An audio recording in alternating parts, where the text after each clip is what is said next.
Welcome back. For this review, I'm not really going to disassemble the gun too much like I did with the last two. Mostly because this gun is a pain in the rear end to take apart and put back together again. So for this, I'm mostly going to go over the various external features of the gun, and I'll bring it up for a close-up of some of the internals that you can see through the back. So, what this gun does is it takes the entire concept of a shotgun for home defense and ramps it up to 11. And I really only have one gripe with this gun, and that one gripe is that it's not semi-automatic and that it's pump action only. If it was semi-automatic, it would be absolutely amazing. So, what you see before you is the Kel-Tec KSG. Now, when these things first came out, they were wildly expensive. I heard numbers upwards of $1,600, $1,800. Now, one of these things can be had for as little as $800 new. Now, a few of the features that make this gun perfect for home defense, and there's really pretty much two features that do it. One, it's bolt pop. So it brings that length of a shotgun down to almost nothing. Where many times with a shotgun, your two options are, you either have a unnecessarily long gun, which becomes difficult to swing around tight corners of your house, or you start having less ammunition. Those tend to be your two options until you get to mag-fed shotguns.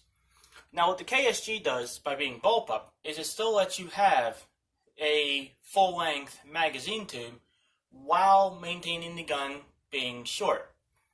And I'm going to move the bipod a little bit. There we go, tripod. There, that way you get a little bit better image. So, by being short like this, you can now swing this around in your house almost as well as you can swing around a handgun. The next thing that they did was they went, one 7-round tube is nice and all, but what we really want is 2 tubes. So when you grab a KSG, you're running into battle pretty much like someone else running in with a shotgun and a reload. And the way you reload this is actually pretty interesting as far as switching from one barrel to another. It's a lever on the back of the gun. Now, normally there is some furniture on this that they do not normally come with.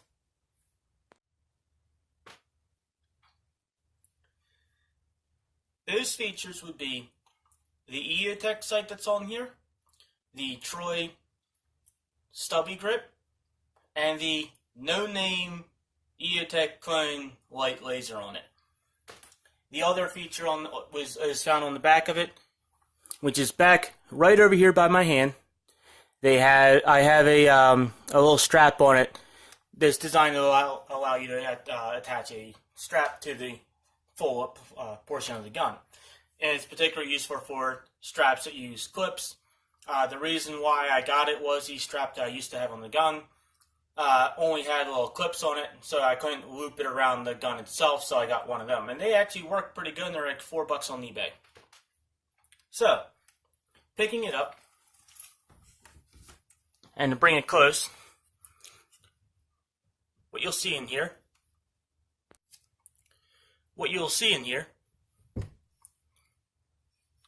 is how you select which tube you're using. And one of the advantages of this particular gun is that you can load one tube with one type of ammunition and another tube with another type. And pretty much you take the back of this lever here and you switch it over one side or the other, and it blocks one tube or the other from feeding in. To unload the gun, these two little tabs here, you pull out, down, and what that does is it releases a shell. And because of the spring tension in it, it'll shoot the shell all the way to the back of the gun here and end up jamming. So you have to manually eject each shell out as you do that. It is a pain to unload this gun. Now, because of the feed area here being so large, one issue with this gun is you do have to have a good rhythm for pumping it.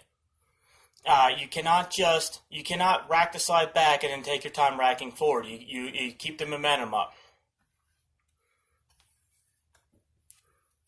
Because of the way this shotgun is designed, it's a bottom ejecting shotgun. So what this means is that with this shotgun, it does not matter if you're left or right-handed. All of the controls are ambidextrous. The safety pretty much switches which side it pushes through for you. So pushing this down would put it on fire, and pulling it back up sends it on safe. The slide release is right here, and it is ambidextrous as well. Now, this shotgun does not come with any standard iron sights, at least as far as I know. Mine did not. It came simply with a plain rail, which is why I put one of my EOTechs on it.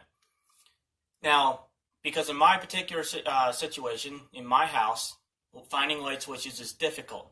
So, a light on all my guns is an absolute necessity. So, right now, I don't have the money to buy an expensive light, so I just have a cheap knockoff light on it for now. However, the basic shape is very similar to the EOTech light and lasers. Now, I have a remote switch on it, way over here. And pretty much I have positioned this so that when you're holding the shotgun naturally, your thumb will rest on it, and you can very easily push it. One thing to be aware of with this gun, it is very loud for the shooter. And a good portion of this is, A, you have a short barrel relative to many other shotguns. It's as short of a barrel as is legally allowed on a shotgun. It should be noted that the shotgun's overall length is also the minimum length allowed for a shotgun. So this is as small of a package as you can get before getting tax stamps.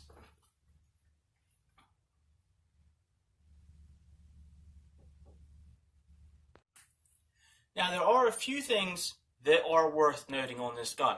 The first is, this gun is not particularly fun to take apart. However, you typically don't need to. All of the areas that you have to oil, you can access through the back of the gun. And that's really pretty much it. Then you run a swab down the barrel occasionally. Now, there are a few modifications you can get for these guns. And really, they kind of defeat the purpose of this gun. The first modification that you can get for it is different types of barrel extensions, door breaching tips. But that defeats the whole point of having as short of a shotgun as possible. To go along with that, and typically why you would put one of those tips on, is there are tube extensions that will give you an extra round per tube. But again, you're defeating the whole point of as short of a shotgun as possible. The other modification you can get for this shotgun is a saddle-mounted shell holder, and this will pretty much hold one entire reload for the shotgun, depending on which model you get. Some are fully side saddle for one for each side. Some only hold shells on one side. And the ones that only hold on one side will only fill one tube. However, and this is where the however comes again, this gun is relatively lightweight and handy, especially for a shotgun. So adding on the extra weight of the extra shells starts to really defeat the entire point of this gun, which is be small, be light, be handy, and this gun fits it perfectly. So you really very quickly start to ruin that entire concept of this gun. Even my EOTech on here really you can really notice a difference of how much weight that EOTech adds to this gun and how the gun feels in your hand. Now, a note on the sound, on the noise level for this thing. Even if you're used to shooting guns without ear protection, which is really not recommended, but even if you are, this gun is louder than what you are used to. Unless you're used to shooting a 50 without ear protection, this gun is much louder, especially with 3-inch Magnum buckshot, which is what my dumb rear end shot out of this thing, and I pretty much took it to the range, wanted to test it, got there, realized I forgot my ear protection. I'm like, well, I just want to make sure the gun fires. I didn't even get through a whole tube. I had like one more shot left, and my ears were ringing so bad that I went, nope, I'm done. I had a headache for the rest of the day. So the one caveat, the one huge downside to this gun is going to be in the area of home defense. If you have to shoot somebody with this gun, you are not going to hear anything that anyone else says for a very long time. And the sound is probably going to hurt you almost as much as the buckshot hurt whatever you shot. Now, of course, that's a slight exaggeration, but it cannot be understated really overstated just how loud this gun is. I've had some people complain to me that the recoil on these is atrocious. Personally, I didn't find the recoil that bad. And I think, at least to me, the reason for that is when the gun's fully loaded with shells and you put an optic on it, it's a little bit heavy. It's a very well balanced heavy, particularly because you can see here that the tube actually extends back behind your pistol grip here. So that helps to balance out the gun. And you also have this heavy shield back here that adds more balance to it when it's loaded. So you don't feel that weight too much because of the balance of the gun. But it is kind of hefty. It's a shotgun. And especially the first couple rounds that you fire out of it have all the extra shells holding, giving you more mass. So I didn't find the recoil to be particularly unpleasant. I mostly only found the noise level of the gun to be unpleasant. So that's pretty much going to wrap it up for my overview of the Kel-Tec KSG. As a home defense weapon, I think it is absolutely beautiful, and it's also fun at the range. Oh, I almost forgot. Reloading this thing is a pain. I mentioned earlier that unloading it was a pain. Reloading it is just as much of a pain. Because whereas a normal shotgun, you can blindly stuff shells in it. With this thing, you actually have to have good aim and get those shells inside the tubes, and they don't just naturally go in. On top of that, it's not smooth in there. So everything inside the catch chamber, where the shells get ejected into to get thrown into the gun, is trying to catch the shells that you're trying to feed in and hang those shells up. On top of that, if you want to load this gun quickly, gloves are a must or lots of practice. And the reason is, along with trying to catch the shells, the stuff inside the feed chamber is going to be trying to catch your fingernails and rip them off. So if you're trying to do this quickly, without gloves on, expect to damage your fingers to some degree. And personally, I'm not a fan of causing damage to myself. I generally want to damage what I'm shooting at, not myself. So that's just a final little note on there I almost forgot to mention.